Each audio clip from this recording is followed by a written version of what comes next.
So excited to see y'all.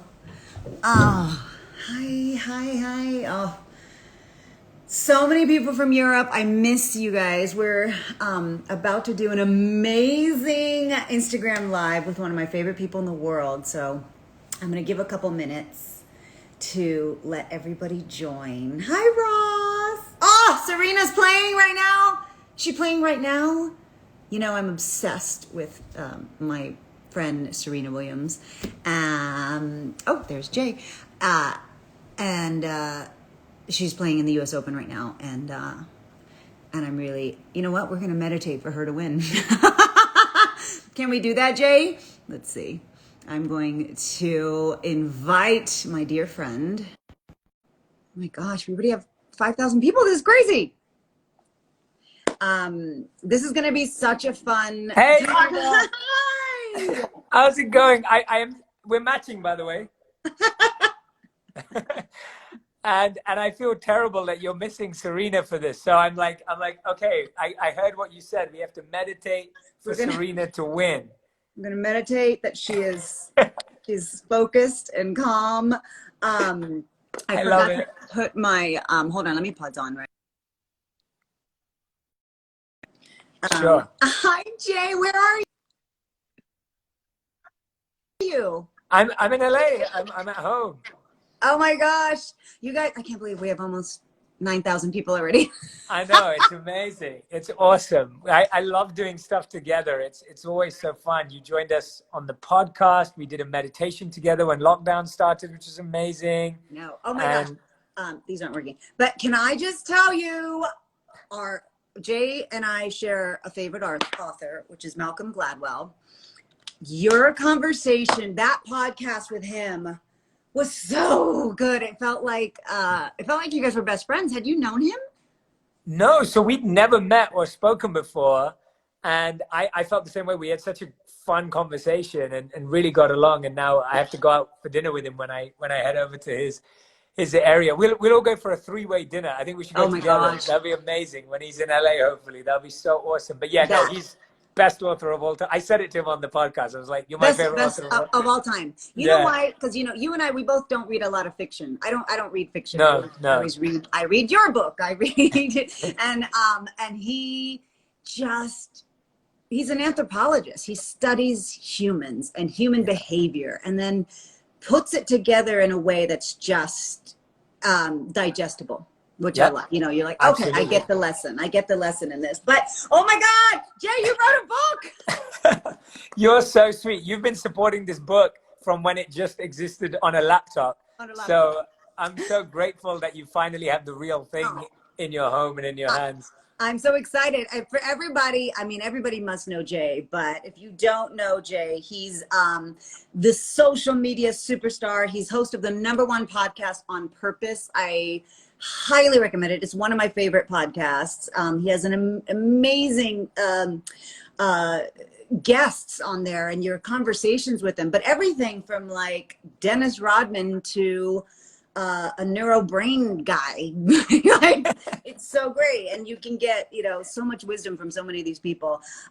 Jay's also been considered a monk for modern times. I love that. I read that article. It was so good. I don't know who wrote that, but I'm not a monk anymore, but I did live as a monk. And just like what you were saying, like, when I wrote this book, Think Like a Monk, for me, I just got fascinated by monks' minds. Mm-hmm. And after I lived as a monk, I read all these studies that showed that monks from all traditions have the calmest, happiest, and most compassionate brains in the world. And so when they did brain scans on monks, they found that they had the highest form of gamma waves. And I thought, wow, this is amazing. Like, what if everyone could learn to think like that and have more compassion in their life, have more peace in their life, and have more purpose in their life? And not have to go to India for 3 years like you did, right? Yeah. This isn't a recruitment strategy for sure. This is not. At the end of this conversation, we're not going to shave our heads and get into robes, right? So only Eva's gonna. I might. But I'm so excited to talk to you about the book because I read it and I loved it. But like you say, first of all, your introduction as to not even why you became a monk, how you became a monk. You come from a family like probably most families where they're like, we paid for your education, you're going to go and get a good job. And then you had to tell them, hey, I'm going to go live as a monk. Tell us, what was that? Because the introduction's so great. And you talk about, you know, the three options you had, which was lawyer, doctor, or failure. Yeah, absolutely. And you know, my parents, my mom and dad have been very supportive of my crazy decisions as I got them more used to them. Yeah. And they become more and more open as time went on. And I think that's the joy of parents that, and you know, I see Santi on your mug. And it's like, you know, that's the, oh, look at him. And you know, one day Santi's gonna say something that he wants to do. And Eva, I mean, you're amazing. You've worn so many hats in your life. So you know what it's like to Yeah. chase your dreams and do multiple things at different times. And my parents were very supportive, but the extended community and society had so many expectations, opinions, and obligations. Yeah. And I had my own, and I think everyone in the world has theirs. And I was just saying to someone today that becoming a monk is almost like the ultimate rebellion, because it's like saying that this doesn't work and I'm going to do it differently. And so whether you want to become a monk or whether you want to be an artist and no one in your family is an artist, or whether you want to be a author or a musician and no one in your family's ever done that, this book's written in a way to help you make that transition and that rebellion, because becoming a monk is just breaking the mold of society. Yeah. And I think all of us are trying to break the mold. You broke the mold. And I think, you know, each and every one of us has a monk mindset inside of us. Well, I love, this is the book. Look at this. I'm crazy. This is the book, Think Like a Monk. When is it out, Jay? It's out yesterday. It's out now. Yesterday. It's out now. Yeah, oh my God. First of all, I love the cover. But in the book you talk about like just generally from a macro point of view, you talk about adopting the monk mindset is not only possible, it's necessary. Like in this day and age, and I find it ironic that you are a social media star.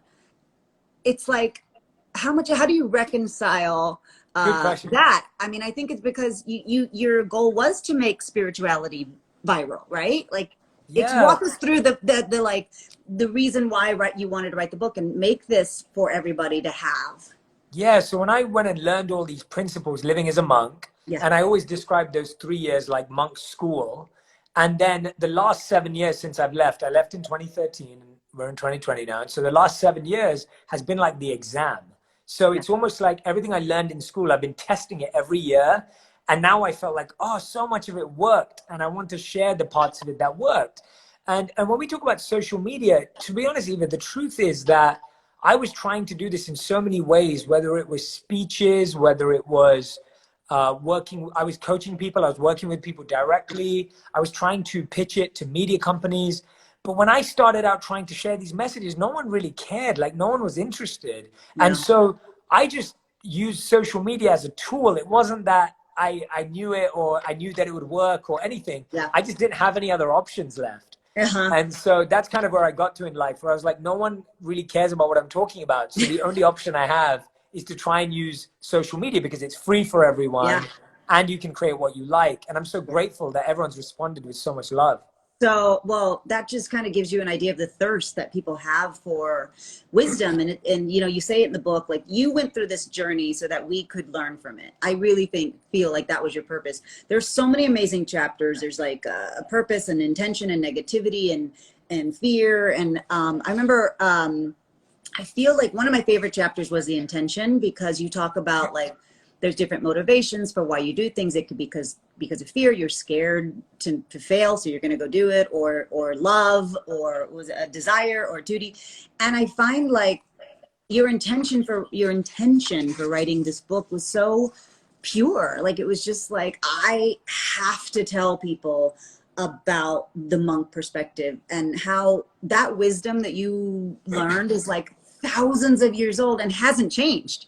Right? Yeah, it hasn't changed. And even if you look at human challenges today, yes, I understand that technology is advanced. And yes, I understand that we're living in a different world. But at the same time, our challenges still remain. We all want to find love. We all want to find a sense of purpose. Yeah. No one wants negativity. Everyone wants more forgiveness in their life. Like the things we yearn for are still those human exchanges and interactions. Right. And therefore, I find that this perspective is so necessary, as you said today, because who doesn't want a world where we're more compassionate, more loving, more kind, but also more focused, more disciplined, and more just more empowered to make a difference? I think that's something that we're all yearning for right now. Well, and I think you have a great chapter on negativity, and I want to touch on it a little bit because, like, again, social media, so much of what we digest every day could be negative, whether it's negative comments or negative posts, or even reading the news, you get just bombarded. And you and I have kind of a lot of the same mentors, Malcolm or Deepak, or The Four Agreements was a book that I lived by. Don Miguel Ruiz, Don Miguel Ruiz, yeah, who talked about words have emotional poison. And then when I was pregnant, I read Deepak's book about pregnancy and spirituality, and he said, be careful what you ingest. Like, be careful what is coming through. And you have a whole chapter on negativity and how when you were in the ashram, is that what I said? Yeah, that's right. Yeah, the monastery, the monastery, that you got so used to no gossip, and then you go into the real world and it is everywhere. And I feel like that is happening a lot with people. Like, they want to fit in, they want to gossip, we all want, like, it's human nature, right? It takes work to avoid negativity. Can you talk a little bit about that chapter? Because it's one of my favorite ones. Oh, amazing. I love that. Yeah, I started with this beautiful quote that I want to show up to everyone here. And it's from the Daisaku Ikeda, which is chapter 2, negativity in the book. And in it, it says, it is impossible to build one's own happiness on the unhappiness of others. And that's what that chapter is based on. That quote's by Daisaku Ikeda. Yeah. And that wisdom for me is just so powerful, because I feel gossip or negatively talking about people, all we're trying to do is make ourselves feel a little bit better because someone else is struggling. But the problem with that mindset is that tomorrow you might be the one struggling and someone might be talking about you. And so if you're building your happiness on the unhappiness of others, then tomorrow someone's going to build their happiness on your unhappiness, and the cycle just goes on. Whereas when we realize, wait, I'm on my journey, you're on your journey, I've got lessons I need to learn, you've got lessons you need to learn.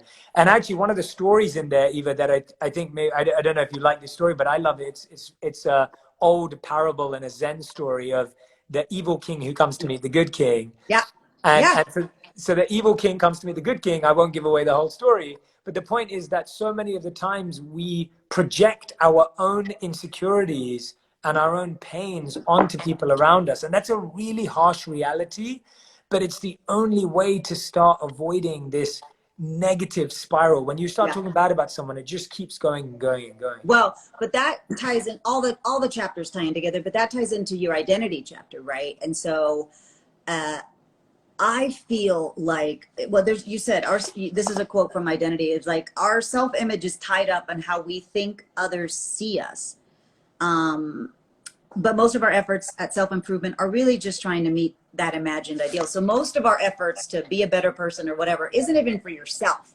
It's so, well, I hope they think I'm nice. I hope they think I'm a good person. I want my legacy to be that I'm a humanitarian. And it's not really working inward out, it's working outward in. And that quote, I love this, the one about it's Cooley. I've lived by this quote. I love Cooley. I'm not what I think I am. I'm not what I think you think I am. I am what I think you think I am. I love that quote. Negativity and identity, and like, we live in social constructs, right? Of like what people think we should be, whether women or sexuality or race, and they're so applicable right now. Talk about that. Yeah, I love that. I love how you're connecting it to what's happening in the world right now, because I think that's the most important part about this wisdom, that it's so relevant and so applicable.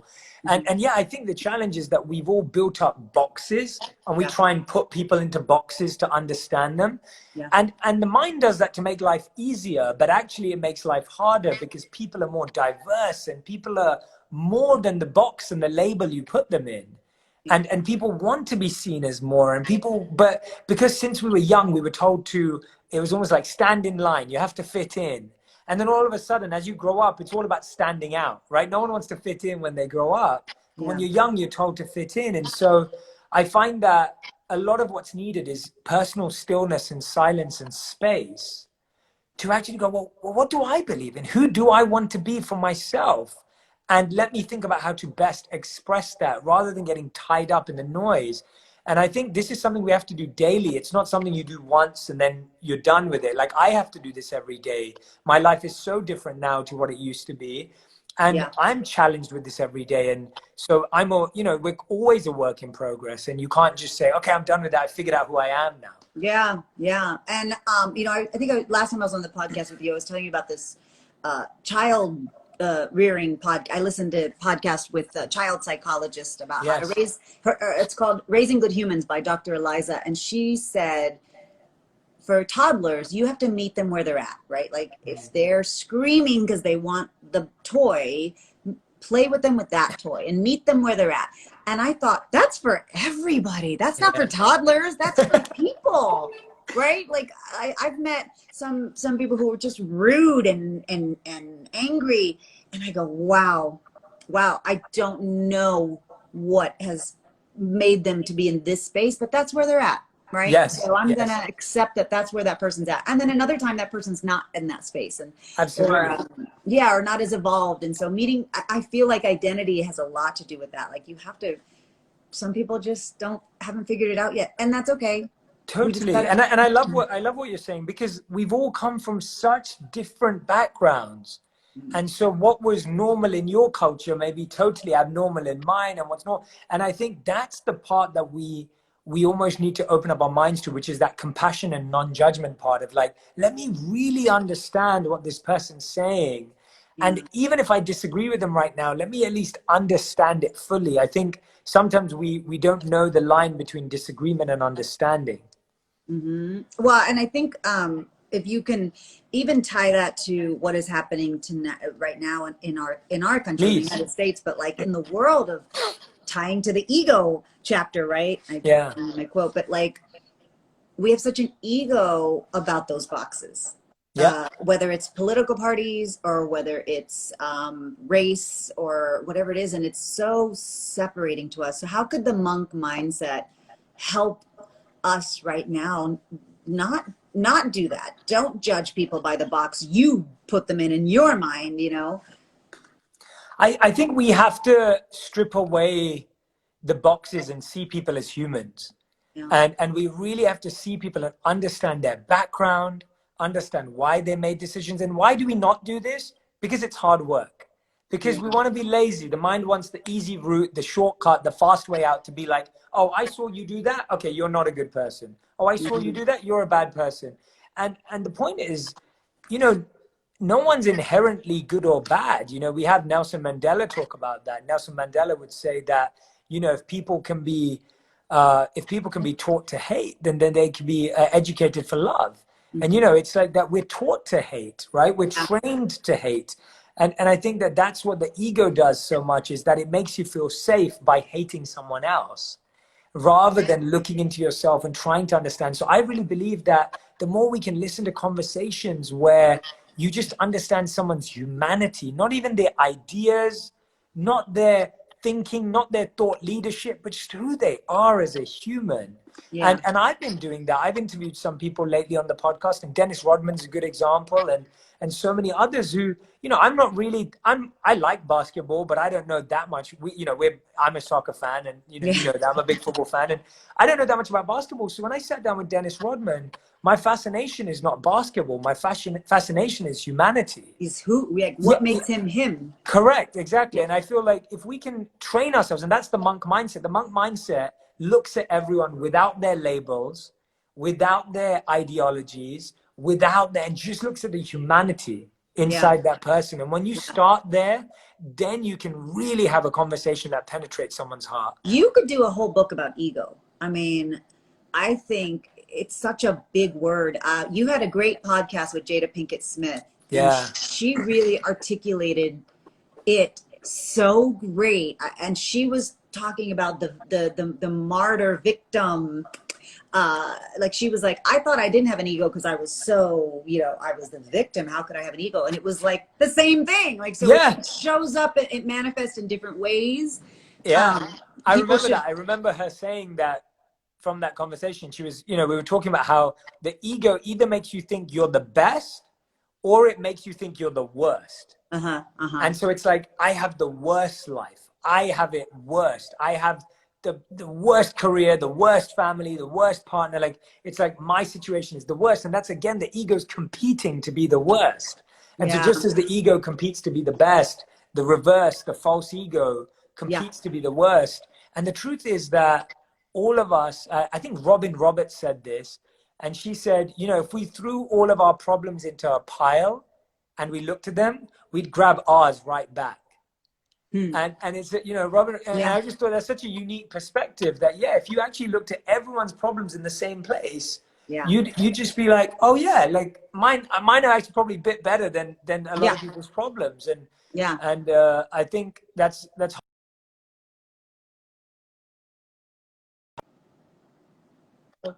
oh, there you are.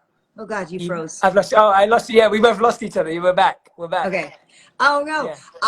Yeah. I think that it's so, it's just, here's the thing I also want people to know that you're not saying is a monk mindset means no ambition, no dreams, no competition. Like, that's not what the book is saying. And so I think sometimes people might go, well, come on. I mean, I want to have a nice car. I want to have a house one day. Like, and you explain it so well in the book, but talk about how that doesn't mean that among friends. Thank you for noticing that subtlety, because I'm so glad you're solving that misconception, because a lot of people say that to me. They're like, Jay, but you live in LA now and you're married and you have a home, and I'm like, yeah, like I'm not telling you to live like a monk. I'm saying that there are certain mindsets of how a monk thinks about things. So the first thing that we understood as monks is that nothing is good or bad. Everything is given meaning by how you use it.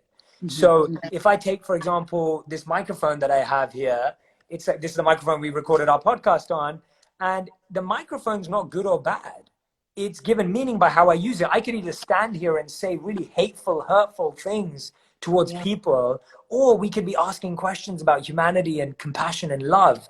And similarly, social media is not good or bad. It's how you use it. Some people are using it to pull people down. Some people are using it to pull people up. So as a monk, you realize that money is just energy, that fame, power are just energy, that resources, access are just energy. And all of us have a choice every day to use our energy to lift people up or pull people down. And so it's not about not having it. It's about what you do when you get it. And that's the key part. And that's what shows detachment. So people think detachment means indifference. But detachment doesn't mean indifference. Detachment is a beautiful statement by a Islamic. I love the concept of detachment. Please talk about it. So there's a beautiful statement by an Islamic teacher, Al-Shafi, and he says that detachment doesn't mean that you own nothing. Detachment means that nothing owns you. And what that means is that it doesn't mean you can't have the car or you can't have the house and you can't have the career. It's that those things don't own you. You're engaging with them to serve and support as many other people as you can. And so the monk mindset can actually help you become more focused and disciplined. And again, going back to what you said before, purifying your intention. If your intention is just to be rich and famous, there's enough rich and famous people that will tell you that that's not worth it. Well, and like the intention chapter, that's where you have the why letter. And I remember, God, it was before COVID, way before COVID. Jay and I met, we went for lunch. And I was having a rut in a question in my life. And I was like, Jay, so I need to figure out what questions I need to ask myself, because I got to figure out if I really want to do that, if I want to go this way. And you gave me the why ladder. And then I read it later in the book. I was like, there's the why ladder. But because you say, we all have different goals, but we all want the same things, a life full of joy and meaning. But if you chase happiness, that can be elusive. And that it's hard to sustain a high level of joy, but to feel meaning shows that our actions have purpose. So I love that. I love that the way you put that, to to feel meaning shows that we have purpose. Yeah. And then you're not chasing the car and the house and because that'll be a constant chase. But if you chase meaning and purpose, it's more fulfilling. So that's monk mindset. No? Yeah, and that mean you. I mean, the way you've understood the book, Eva, is the way I pray everyone understands it. It's just the way you formulated it and the way you're expressing it's beautiful. And yeah, the goal is, and I talk about this all the time. Like, if you live your purpose and find your meaning, everything else will come as a byproduct of that. Yeah. And that's a beautiful life to live, where the abundance comes because you're so aligned.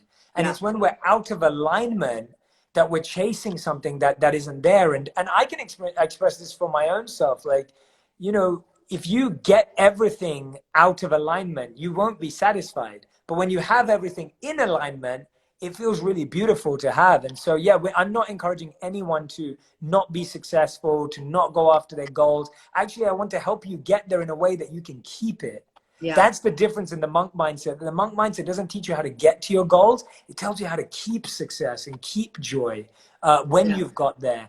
And I know so many people, and I know you do too, that have got there without that and then had to evolve into that after it to make sense of all of it. Yeah.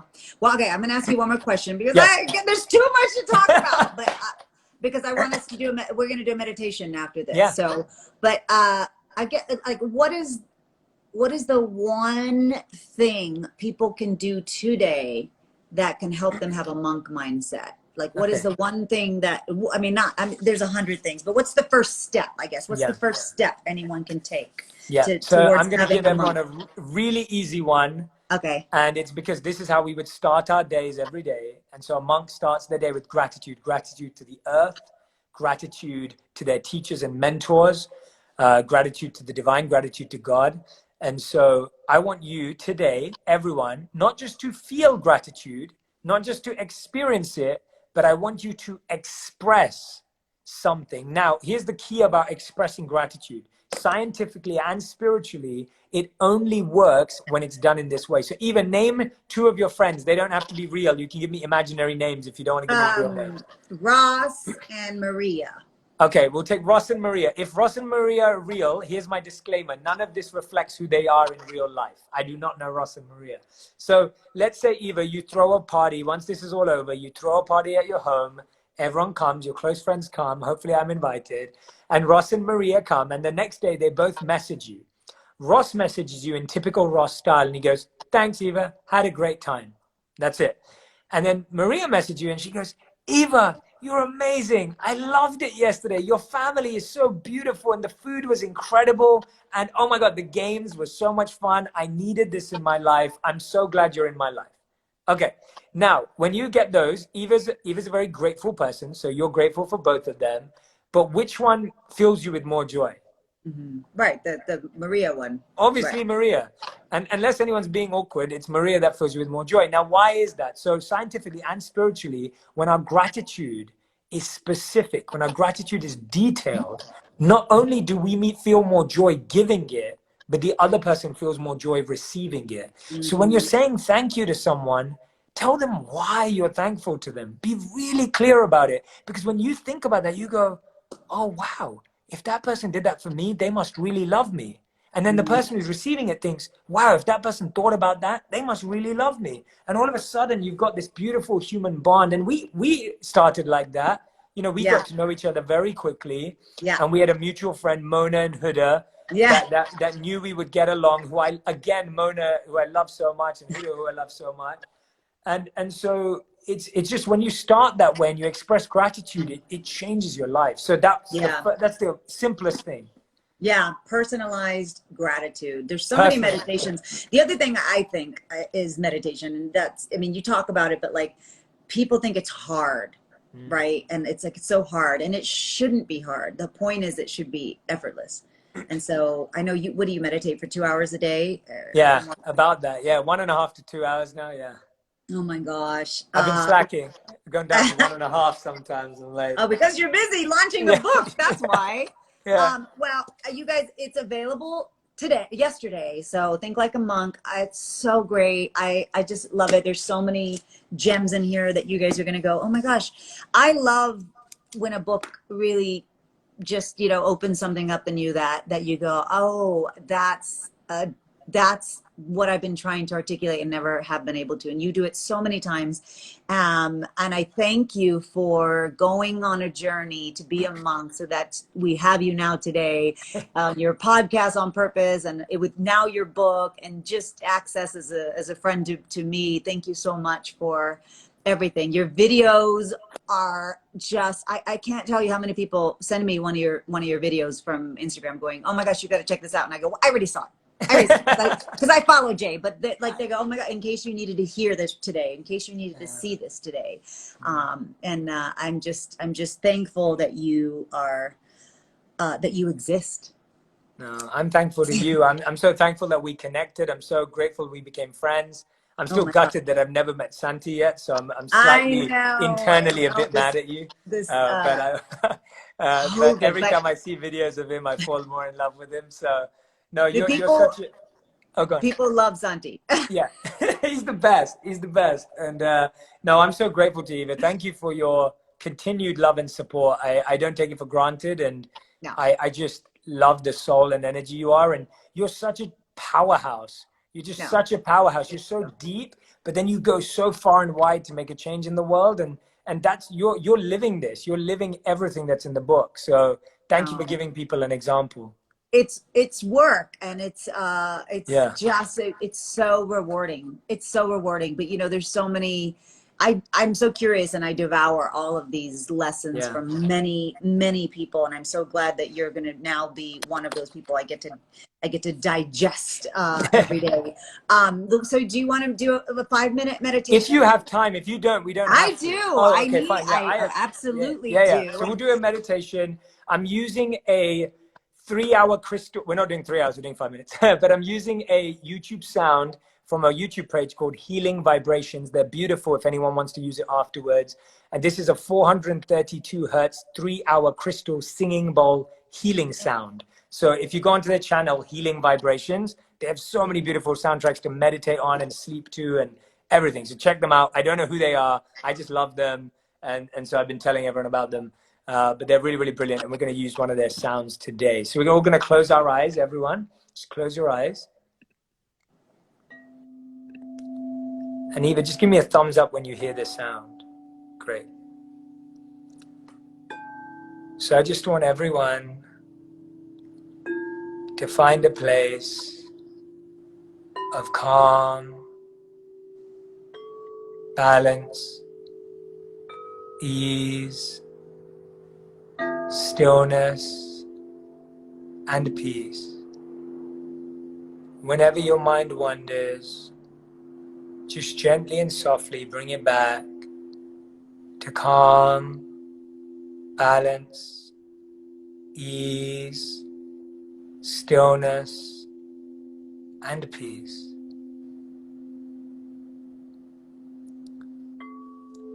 Become aware of your natural breathing pattern, breathing in and out, breathing in through your nose, and with your mouth slightly open, exhaling, just becoming aligned with your natural breathing pattern. And as you breathe in, roll your shoulders back and up. And as you breathe out, roll them backwards and down. As you breathe in, roll your shoulders back and up. As you breathe out, roll them back and down. As you breathe in, roll your shoulders back and up. And as you breathe out, roll your shoulders back and down. Just feeling aligned and rooted and grounded. And now place your right palm on your heart and repeat after me. I'm exactly where I'm meant to be.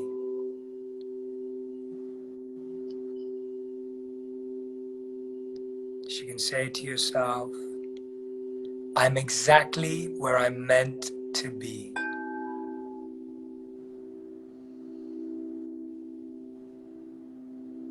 And once more, I'm exactly where I'm meant to be.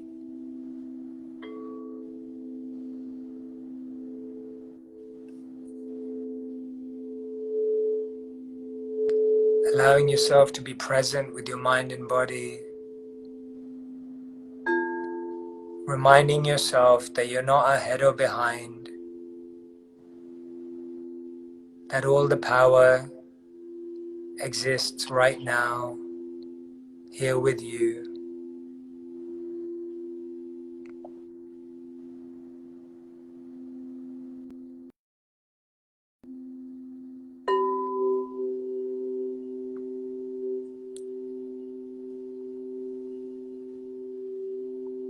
Allow the thoughts to come in and out. Just being present with your breath.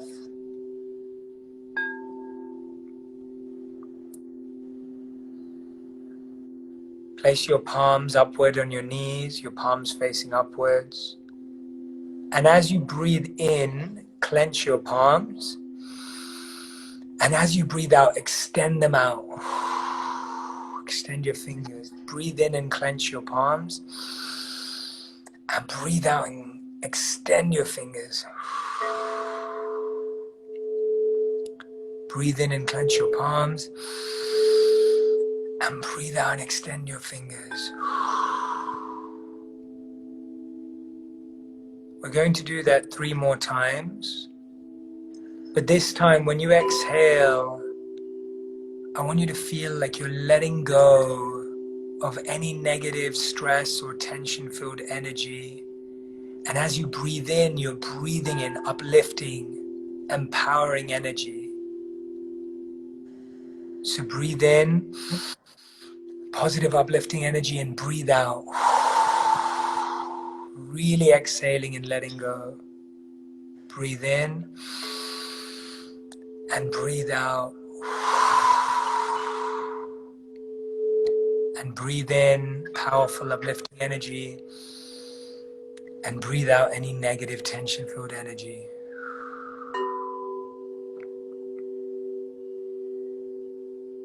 And repeat after me to yourself. I let go of anything that doesn't serve me.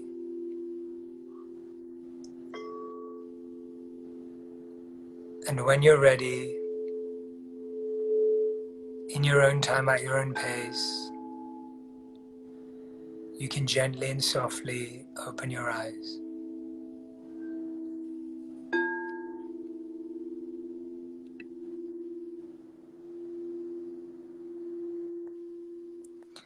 So that was just a short 5-minute meditation, and hopefully allowed you all to just feel present with yourself and allowed you to just rest into your breath and let go.